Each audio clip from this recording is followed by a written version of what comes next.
Good evening and welcome to our midweek devotion for this third week of Advent. As we begin tonight, I would like to begin with reading John chapter 16, verse 22. So with you, now is your time of grief. But I will see you again, and you will rejoice, and no one will take away your joy.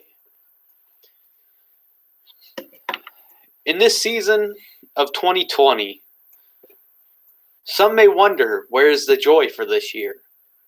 How can we find that same joy and awe that we see at Christmas every other year in a year like this one, where we will have to, at the very least, be socially distant from each other, if not completely separated at Christmas?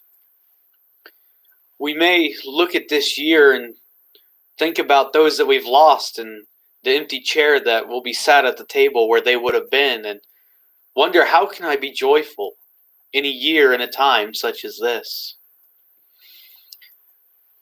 I was thinking about this when I went out to get the mail today. We had snow here in Evansville. It didn't stick on the ground, but it was falling. And at first I was drawn to just that it's bitter cold, it's wet, it's muddy, and there's snow falling, but it's not even bothering to stay around. It seemed like a pretty kind of gross day. But then as I walked back up, I also noticed the lights on my house that I had just decided to turn on because why not? The Christmas lights that are strewn through the bushes and along the underside of the gutters, and the beauty that they brought. And I realized that this is a time of mourning. There is grieving that's being done this year over things that we have to postpone, that we have to hold off and say we won't do it this year because we want to be able to do it next year with everyone. And at the same time, there can be joy as well. Because while we're not doing things that we would normally like to do, even in the midst of it all, even though it may not, to quote Dr. Seuss, come with tags and packages and boxes and bows, Christ still comes all the same.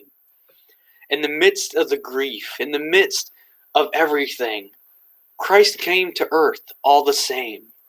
In every Christmas season, we remember all the same that he came and he dwelt among us, lived our grief, lived our joy, lived life with us, and continues to do so. In this Advent season, this encroaching Christmas season, as we go through the end of this difficult year, our joy may not be found in the usual places. While we may not physically gather together, while we may not physically be, exchanging gifts and doing our other Christmas traditions, our joy is found by coming together, not physically, but in heart, in the love that we share with each other, in being able to still communicate how we can, in being joined in heart around that manger, around that tiny child, and the promise and hope that was brought with him. For many that night when he was born, it was just another day. No one at first knew the magnificent thing that had come, the joy that was brought with baby Jesus when he came. We see the angels and the wise men and many others proclaim what a miraculous thing has happened. In the midst of the ordinary and the grieving, Christ was born and disrupts all of that.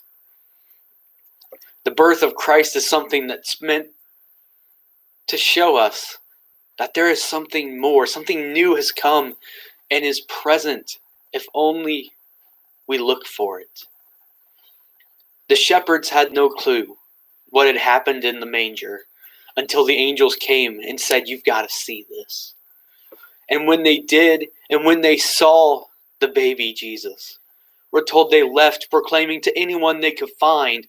They were so overjoyed by this new miraculous thing that had happened. This year, I pray that that manger would have the same effect on us. We've made it through a long year with a lot of things that have happened. Some good, a lot not so good. But once again, as we step to the manger to see Christ laying there, swaddled in his little baby cloth, may we once again find joy in that precious child, in that precious moment when Christ came down and joined us. When we saw love enter the world in a new way, in a way that, yes, will eventually lead to the cross, to death, but then will lead beyond that into a love that cannot end, a joy that will not end. So yes, right now, it is perfectly acceptable to be grieving. It's a season for that.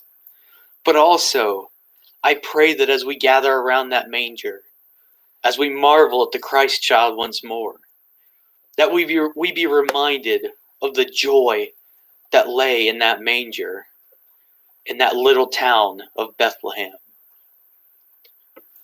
There will be a short devotion next week as well, along with our Christmas Eve service at 7 o'clock Central Time, or 6 o'clock, Central Time, right here on our YouTube channel. And I would invite you to join us for both as we step out of Advent and into the season of Christmas and remembering the birth of Christ.